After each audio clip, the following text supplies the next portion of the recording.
बिस्मिल्लाहिर्रहमानिर्रहीम। शुरू अल्लाह के नाम से जो बड़ा मेहरबान नहायत रहम करने वाला है। अस्सलाम वालेकुम, वेलकम टू माय किचन। आज मैं आपसे शेयर करूंगी कटोरी चाट की रेसिपी, जिसे हम टोकरी चाट भी कहते हैं। बेसिकली ये एक इंडियन रेसिपी है जो आजकल पाकिस्तान में भी बहुत ज़्यादा फेमस हुई हुई है।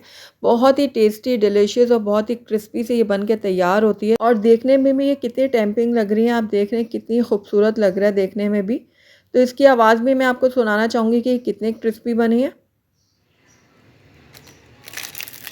तो आपने सुना ही कितनी क्रिस्पी बन के तैयार हुई है चाट। तो आप ज़रूर ट्राई कीजिएगा इस रमज़ान में मेरी इस रेसिपी को। तो चलिए फटाफट से इस मज़ेदार सी रेसिपी को बनाना शुरू करते हैं। तो कटोरी चाट बनाने के लिए सबसे पहले हम इसके लिए एक डो तैयार करेंगे। तो 1 कप मैंने यहाँ पर मैदा ले लिया है।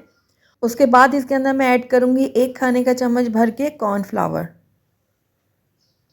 उसके बाद इसके अंदर मैं ऐड करूँगी नमक। नमक आप अपने टेस्ट के अकॉर्डिंग डालिएगा। उसके बाद 1 से 1.5 खाने का चम्मच मैं डाल दूँगी इसमें घी। आप चाहें तो ऑयल का भी इस्तेमाल कर सकते हैं, लेकिन घी में ये ज़्यादा क्रिस्पी बनेंगे। और इसके अलावा आप इस टाइम पे आके इसके अंदर अजवाइन या फिर ज़ीरा भी ऐड कर सकते हैं, ये आपकी मर्ज़ी पर डिपेंड करता है। मैं इसमें ऐड नहीं कर रही। अब इसमें थोड़ा-थोड़ा मैं पानी डालूँगी और इसका एक सख्त सा डो तैयार कर लूँगी। बहुत ज़्यादा हमने इसको नरम नहीं बनाना, ज़रा हार्ड ही हम इसको गूँनेंगे। तो ये देखिए डो हमारी रेडी हो गई है। बस अब इसको कवर करूँगी और 10 मिनट के लिए इसको रेस्ट के लिए छोड़ दूँगी। तो 10 मिनट हो गए हैं डो को रेस्ट पे छोड़े हुए, और अब ये डो हमारी बिल्कुल रेडी हो चुकी है। ये देखिए बहुत अच्छे से स्मूथ हो गई है ये। तो बस अब इसके हम छोटे-छोटे से पेड़े तैयार कर लेते हैं। जितनी बड़ी कटोरी बनानी है ना अपने चाट के लिए, उस हिसाब से पेड़े तैयार कर लें इस तरह से।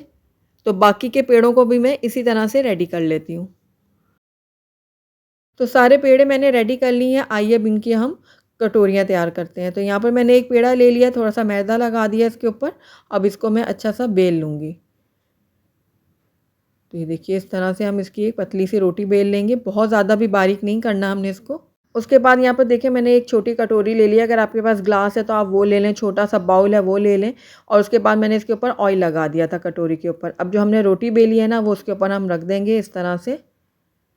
और इसका जो एक्स्ट्रा पार्ट है ना, वो हम अंदर की तरफ इसके डाल देंगे। ये देखिए इस तरह से अंदर की तरफ घुमा देंगे हम ये एक्स्ट्रा पार्ट। अच्छी तरह से प्रेस करेंगे।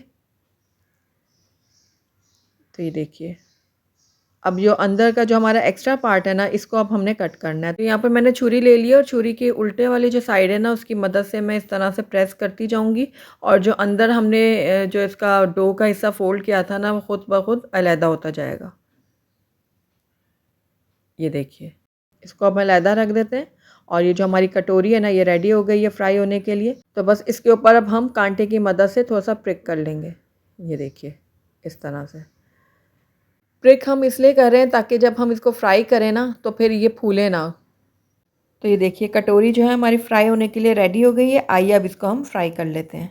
अब मैंने यहाँ पर कढ़ाई में ऑयल गरम करने के लिए रख दिया था। अब कटोरी मैंने इसके अंदर डाल दी है और कुछ सेकंड के लिए मैं इसको फ्राई होने दूँगी। और उसके बाद जो है ऑयल को लेकर ना मैं हल्का-हल्का सा कटोरी के अंदर डालूँगी।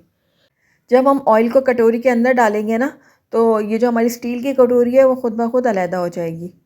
ये देखिए बहुत ही आसानी से अलहदा हो गई है। इसको मैं निकाल लेती हूँ और एक तरफ रख देती हूँ। बहुत ही केयरफुली आपने ये काम करना है। और अब ये जो हमारी कटोरी है, इसको अब हम फ्राई करेंगे गोल्डन और क्रिस्पी होने तक। तो थोड़ा-थोड़ा मैं इसके अंदर ऑयल डालूँगी ताकि ये अंदर से भी थोड़ा फ्राई हो जाए। उसके बाद इसको मैं टर्न कर लूँगी। तो बहुत ही आसानी से ये कटोरियाँ तैयार हो जाती हैं। अगर आपके पास बड़ी कढ़ाई है तो आप 2-2 3-3 करके एक साथ भी डाल सकते हैं। इससे ये जो है काम जल्दी हो जाएगा। तो ये देखिए कटोरी हमारी फ्राई हो के बिल्कुल रेडी हो गई है। निकाल लेती हूँ इसको मैं। तो ये देखिए कितनी ज़बरदस्त हमारी कटोरी रेडी हुई है और कितना अच्छा गोल्डन कलर आया है इसके ऊपर। तो इसी तरह से मैं बाकी की कटोरियों को भी रेडी कर लेती हूँ। तो बहुत ही आसानी से ये बन जाती हैं और बहुत ही मुनफरिद ये चाट बन के तैयार होती है। तो आप ज़रूर ट्राई कीजिएगा इस रेसिपी को। तो ये देखिए सारी कटोरियाँ मैंने रेडी कर ली हैं। आइए अब अगले स्टेप की तरफ चलते हैं। तो यहाँ पर मैंने बॉइल्ड चने ले लिए, या आप हस्बे ज़रूरत ले लीजिएगा जितनी आपको ज़रूरत है। मैंने थोड़ा सा नमक डाल के इनको बॉईल कर लिया था, और मैंने थोड़ा सा इसको ज़्यादा बॉईल किया क्योंकि हमारे घर में थोड़े नरम नरम चने खाए जाते हैं, ज़्यादा गले हुए खाए जाते हैं। अगर आप खड़े खड़े आपको पसंद है तो आप उस हिसाब से बॉईल कर लीजिएगा। उसके बाद एक छोटे साइज़ का आलू लिया था, जिसको मैंने बॉईल करके छोटे क्यूब्स में काट के इसमें डाल दिया है। अब इसके अंदर मैं ऐड करूँगी टमाटर। तो टमाटर भी मैंने एक लिया था, उसको मैंने बारीक काट के इसके अंदर ऐड कर दिए और इसके बीज मैंने निकाल दिए थे। और यहाँ पर मैंने प्याज भी ले लिए, एक छोटी प्याज ली थी जिसको मैंने बारीक काट के इसके अंदर ऐड कर दिया। और यहाँ पर मैंने हरी मिर्चें बारीक काट के इसके अंदर ले लिए हैं 2 अदद, ये भी आप अपने टेस्ट के अकॉर्डिंग डाल सकते हैं। अब यहाँ पर नमक हम डालेंगे हस्बे ज़रूरत। उसके बाद इसके अंदर मैं डाल रही हूँ भुना हुआ कुटा हुआ ज़ीरा पाउडर 1 चाय का चम्मच। और उसके बाद यहाँ पर चाट मसाला पाउडर डालूँगी मैं आधा खाने का चम्मच। और यहाँ पर मैंने काला नमक लिया 1 चाय का चम्मच। लाल मिर्चों का पाउडर भी मैंने 1 चाय का चम्मच लिया है, ये भी आप अपने टेस्ट के अकॉर्डिंग डाल सकते हैं। अब सारी चीज़ों को मैं अच्छी तरह से मिक्स कर लूँगी। बहुत ही चटपटी, बहुत ही मज़ेदार सी ये हमारी चाट बन के तैयार होगी। और साथ ही आखिर में इसके अंदर मैं हरा धनिया डाल दूँगी कटा हुआ और इसको भी मैं अच्छी तरह से मिक्स कर लूँगी। तो ये हमारी चना चाट जो है वो बिल्कुल कंप्लीट हो चुकी है। आइए अब हम अपनी कटोरी चाट को असेंबल कर लेते हैं। तो यहाँ पर मैंने एक कटोरी ले ली है और इसके अंदर अब मैं डाल दूँगी चना चाट जो अभी हमने रेडी की है चटपटी सी। तो ये देखिए इस तरह से हस्बे ज़रूरत आप डाल दें।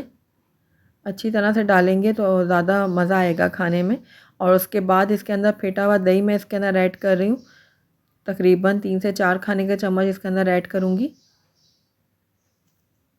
उसके बाद इसके अंदर खट्टी मीठी इमली की चटनी डालूँगी। इसकी रेसिपी मैं अपने चैनल पे अपलोड कर चुकी हूँ, आई बटन में लिंक शेयर कर रही हूँ, चाहे तो वहाँ जाकर इसकी रेसिपी को देख सकते हैं। उसके बाद इसके अंदर हरी चटनी डालूँगी, इसकी रेसिपी भी मैं अपलोड कर चुकी हूँ, चाहे तो मेरे चैनल पर जाके इसकी रेसिपी को भी आप देख सकते हैं।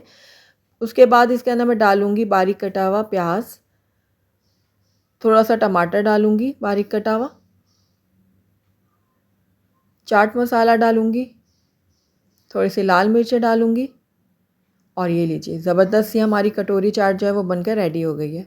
इसी तरह से मैं बाकी की कटोरी चाट भी रेडी कर लूँगी। तो आपने देखा कितना आसान है ये रेसिपी बनाना और बहुत ही चटपटी मज़ेदार सी ये रेसिपी बन के तैयार होती है। तो आप इस रमज़ान में मेरी इस रेसिपी को ज़रूर ट्राई कीजिएगा। मुझे पूरी उम्मीद है आपको और आपके घर वालों को ये मज़ेदार सी कटोरी चाट ज़रूर पसंद आएगी। तो अगर आपको मेरी रेसिपी पसंद आई है तो इसको लाइक करें, अपने दोस्तों के साथ शेयर करें। अगर पहली दफ़ा मेरे चैनल पे आएँ तो काइंडली इसको सब्सक्राइब भी कर लें और साथ ही बेल आइकन को भी प्रेस कर दें ताकि मेरी हर नई आने वाली वीडियो की नोटिफिकेशन सबसे पहले आप तक पहुँचे। और कमेंट करके मुझे ज़रूर बताइएगा कि आपको मेरी रेसिपी कैसी लगी। साथ ही मेरे फेसबुक और इंस्टाग्राम के पेज को लाइक करना मत भूलिएगा। Thank you for watching. अल्लाह हाफ़िज़।